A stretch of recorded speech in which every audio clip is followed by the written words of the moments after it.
Para sa akin po ay hindi po tama na nagpapasaringan po tayo ng ganun. Iisa po ang ating layunin.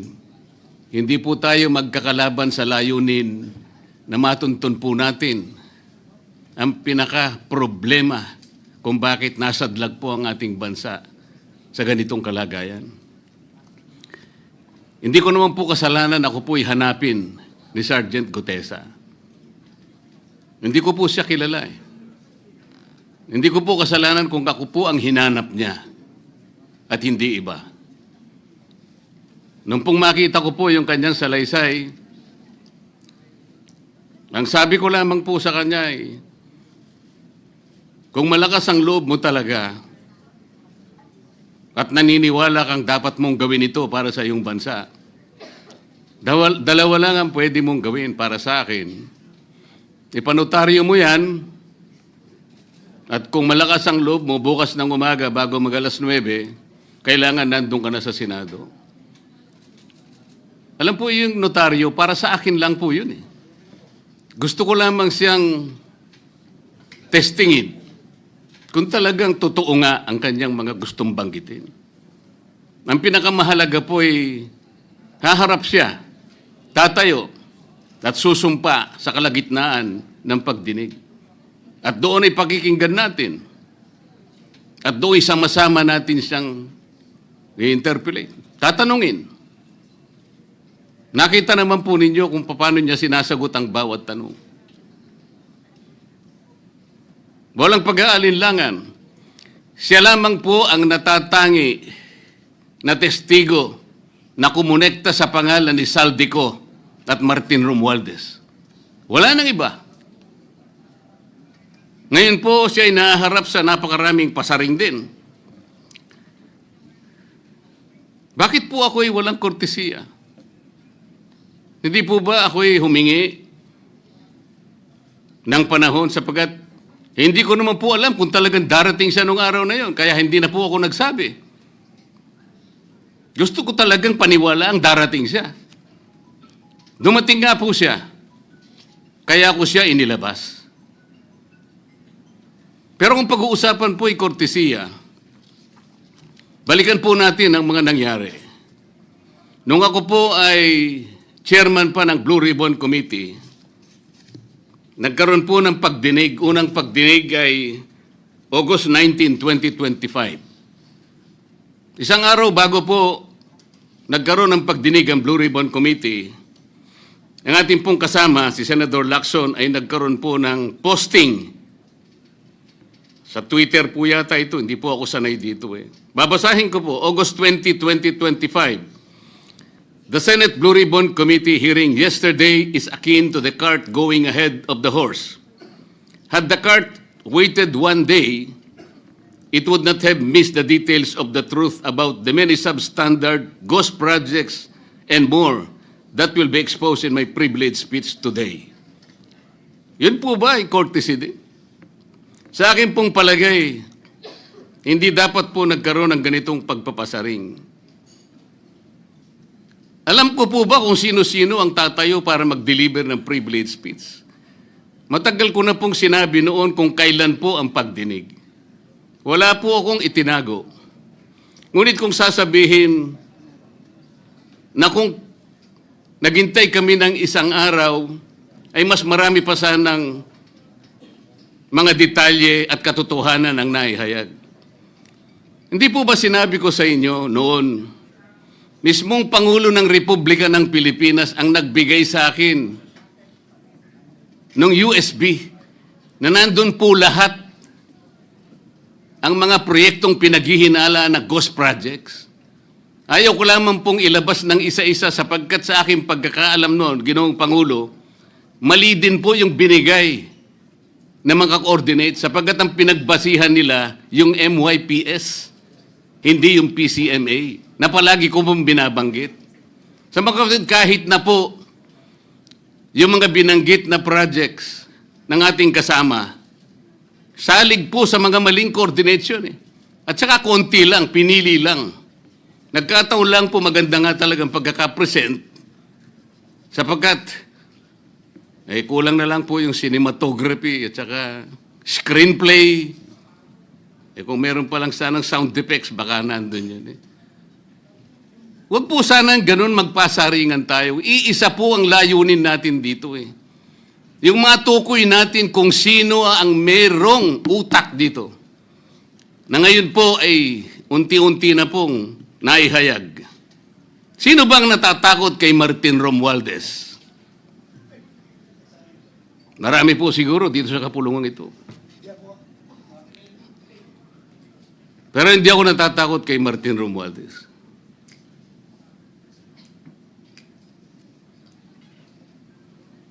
Ngayon po, kino-question po yung notarization ng statement ni Gutesa. Dahil yung babae po, yung abogadong babae, nag-notarize, tinalikuran po niya ang kanyang signature, yung kanyang pirma.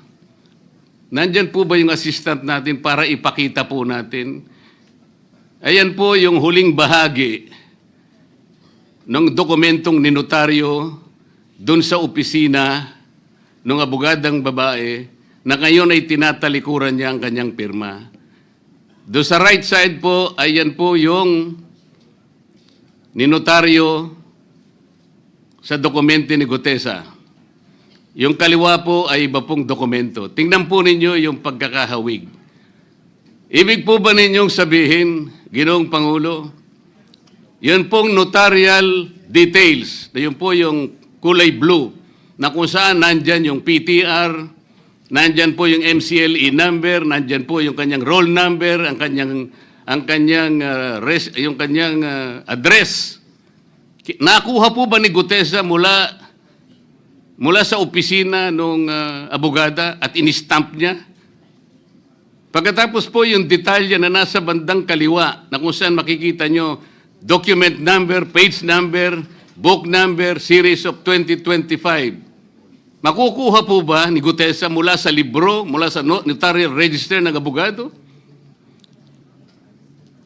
Paano niya makukuha? Tingnan po ninyo yung kabila, ganun din.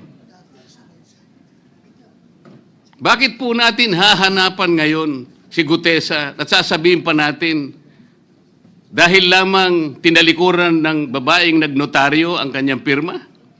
Pangkaraniwan na po kasi, Ginoong Pangulo, kahit pumunta kayo sa maraming lugar na kung saan nagnunotaryo, hindi nyo po makikita roon ang abogado. Iaabot nyo lang sa kanyang papel ninyo, pagkatapos isosoli niya sa iyo, pagkatapos nyo magbayad. Itatanong po ba ni Ginoong Gutesa, bago siya umalis, tatanungin po ba niya doon sa babaeng kausap niya kung sino man yun, Madam, kayo po bang may pirma nito? Wala pong ganun eh. Ngayon, kung tatalikuran po ng abogado na yon ang kanyang pirma, ako na po mismo ang magdidirect ng prosecution sa kanya para ma-disbar siya. Sapagkat ginagamit po niya yung opisina na yon. Pakita po ba natin, pwede po nating ipakita yung opisina, yung kanya, ayan po yung kanyang lugar. Ang opisina po niya ay sa Ermita, ngunit yan po ay ginagamit niyang address. Ayan po makikita ninyo. Notary Public 24/7. Ibig niyo sabihin, nandyan at hindi na natutulog yung abogado na yan. Sigurado meron siyang tao dyan na pumipirma. At ginagaya na lamang nung kanyang staff o secretary yung pirma niya. Ganyan po palagi. Kalakaran, ngunit hindi tama. Sapagkat sa batas po ng notaryo, kailangan nakaharap po yung magnunotaryo sa nagpapanotaryo. Bakit po niya ngayon sinabi na hindi niya pirma yon? Maaaring hindi niya pirma, ngunit tinayaan niya kung sino man ang taong yon na ipirma yung dokumento. Kagaya po ng nasabi ko, naging academic na po yung notaryo sapagkat ang tao ay tumayo sa ating kapulungan. Binasa niya yung kanyang statement. Yung mga bayarang media nga po, sinasabi pa eh. Kino-coach ko pa eh. Bakit ko po siya sinabihan na dahan-dahan siya? Dahil po nung panahon na binabasa niya na yung kanyang statement, sinusundan po namin yung kanyang binabasa. Binigyan ko po ng kopya ang chairman ng Blue Ribbon Committee. Binigyan ko ng kopya ang ating Senate President at yung aking katabi si Senator Gatchalian dahil 4 lamang pong original ang meron kami. Yung binabasa pala niya ay Xerox copy kaya may naputol sa baba. Gusto ko lamang pong ma-record ng totohanan dahil doon sa umpisa po niya, merong isang linya po siyang nalaktawan. Alam po ito ng mga kasama natin na sinusundan po habang binabasa namin. Doon sa pangalawa po, 2 linya naman po ang nalaktawan niya. Kaya gusto ko lamang pong maging maayos ang pagre-record ng kanyang statement. Ano po sabi ng mga bayarang media? Hindi ko naman po nila lahat. Kaya ako po hindi nagpapa-interview sa kanila. Alam ko po ang karakter ng ating media ngayon. Nakakaawa na po ang kalagayan. Binanggit na po ng dating Senate President ang nangyari doon sa statement ni Diskaya. Siya ang kauna-unahang nagbigay ng statement na kung saan binanggit ang 17 congressmen. Ngunit, nakakapagtaka. Hindi na po natin tinutuntun yung 17 na yun. Kagaya na nga sinabi ng Senate President, napupunta na, natutuon na yung pagtuntun sa mga kasama natin dito. Bakit po? Natatakot ba tayo kay Martin Romualdez? Siguro po, yung iba sa inyo natatakot. Ginoong Pangulo, naghalo na po ang balat sa tinalupan. Bakit po? Ngayon ko lamang po nakita sa pagdinig ng Blue Ribbon Committee. Nandun po yung Justice Secretary. Hindi pa po natin natatapos na pagtatanungin yung respondent, yung resource person, na tayo po ang merong legal and physical custody. Hindi ko maintindihan kung bakit dadalhin niya sa kanyang opisina at pagbalik niya, meron na siyang supplemental affidavit. Ano po ba itong nangyayari sa atin? Meron na ba tayong alituntunin? Meron na ba tayong agreement sa pagitan ng DOJ at ang pag-imbestigang ginagawa natin sa Blue Ribbon Committee? Hindi ko na po maintindihan kung ang Blue Ribbon Committee is the investigative arm of the Department of Justice. Ang sabi ko po nung nasa ikalimang pagdinig pa lang tayo, sapagkat nakikita ko na po ito, kaya po naghangad pa ako sa ating chairman no, na sana'y paraanin niya ako, meron lang akong gustong isang guni muna at pag-usapan sana muna. Hindi naman po ako nabigyan ng pagkakataon kaya nagkaroon pa po ng konting sagutan doon. Ito po yung gusto ko sanang ayusin muna, pag-usapan muna natin. Lalong-lalo na po ang kaugnayan natin sa bagong tatag na ICI, Independent Commission on Infrastructure. Ano po bang ugnayan natin dito? Hindi po ba tayo mag-uusap muna? Hindi ba tayo gagawa ng regulasyon muna? Meron po tayong mga doktrinang isinasaalang-alang. Nasaan na po ang institutional boundaries? Nasaan na po ang separation of powers? Nasaan na po ang system of checks and balances?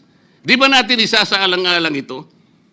Dadalawang tao lamang po ba ang mamamagitan sa pagitan ng mga institusyon na ito? At mawawala na po kami sa picture? Are we supposed to be kept in the dark, Mr. President?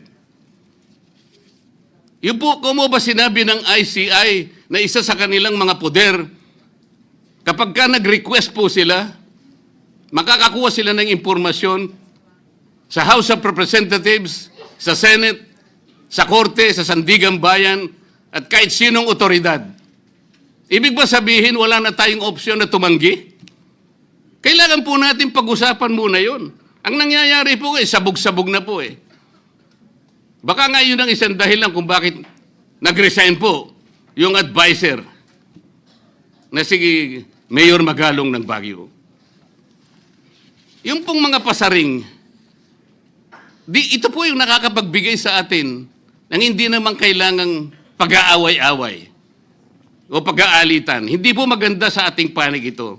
Tingnan lamang po natin yung interview sa DCMM ng ating kasamahan, chairman ng Blue Ribbon Committee, na ang mga host ay si Victoria Tulad at si Christian Yosores noong September 28, 2025. Ang tanong po nila, ilang hearings pa ang nakikita ninyong gagawin ninyo? Ang sagot po ng ating kasama, Senator Lacson, yun ang hindi ko pa masabi. Dahil kung may bagong lumalabas na mga testigo at masustansya yung sasabihin, meron pang mga kakulangan na dapat na mapunuan, magtawag tayo ng pagdinig. Tama naman po yun. Pero ito pong pangalawang saknong, ang sabi po, pero kung paulit-ulit lang at masa-sidetrack o kaya palihis yung direksyon ng inquiry, yun ang i-assess namin kasi medyo lumihis na. Ano po yung lumihis? September 28, dito lumabas si Master Sergeant Orly Gutesa. Lumihis po ba o dumiretso? Mula kay Saldico, ikinonekta po niya kay Martin Romualdez. Sa akin palagay, dumiretso po, hindi tayo lumihis eh. Pagkatapos tinanong pa po, do you think po, coach po si Gutesa? At iba pong observation, baka si Senator Rodante Marcoleta dahil parang sinabihan siya nung nagbabasa siya. O nalimutan mo, balikan mo itong paragraph na ito. Naipaliwanag ko na po kung bakit ko lamang sa sinansala at sinabi kong balikan mo sapagkat meron nga po siyang nalalaktawan base po sa sinusundan namin na binabasa niya na dokumento. Ang sagot po ni Senator Lacson, medyo natawa pa nga siya, kayo nang humusga sa lahat ng yan, tayo nag-viral na. Siguro, ang sasabihin ko na lang, yung hula nyo, yun ang hula ko. O hula ko, hula nyo. Parang, your guess is as good as mine. Hindi po maganda yung inference eh. Parang ang lumilitaw, kinots ko eh. Bilang isang abogado, magmula po nung ako'y maging abogado, inisip, hindi ko po ginawa yung mga bagay na ito. Kumisal nga ako eh. Hindi na abogado, sila pa yung nagsasabi eh. Katulad po ni Saldico. Ang sabi ko lang naman po eh. Matunog na yung pangalan niya. Napakaraming sources na nagsasabi, kumukonekta kay Saldico, pwede ba natin siyang imbitahin? Ang sabi po, hindi na raw siya imbitahin because of interparliamentary courtesy. Ang sabi ko po, ang interparliamentary courtesy hindi po nalalabag kung iimbitahin lang siya. Halimbawa, invitation letter lang. Nagawa ko po yun kay Congressman Toby Chanco. Voluntaryo po yun eh. Kung darating siya, salamat. Kung hindi siya darating, okay lang. Ngunit, ang pinag-uusapan natin ay problemang kasangkot na po ang kinabukasan ng ating bansa. Sasabihin ba natin interparliamentary courtesy? Nakikinig po ang buong bayan. Tatakpan po ba natin ang dahil sa interparliamentary courtesy? Nakasulat po ba sa bato yun? Absolute po ba yun? Yun po yung aking ikinasasama ng loob eh. Hindi po tayo dapat mag-away-away. Iisa po ang ating layunin. Ang ating bansa ang pinaka-importante sa ating lahat. Bakit po kinakailangang ilihis natin? Bakit po tayo gagawa ng paraan para pagtakpan po natin ang hindi dapat pagtakpan? Ginoong Pangulo, ngayon po'y masasabi ko, si Master Sergeant Orly Gutesa ay mas credible pa po kaysa sa marami sa atin dito sa kapulungan ito. Si Master Sergeant Orly Gutesa, mas matapang kaysa sa mas marami dito sa ating kapulungan. Maraming salamat po, Ginoong Pangulo. Thank you, Senator Marcoleta.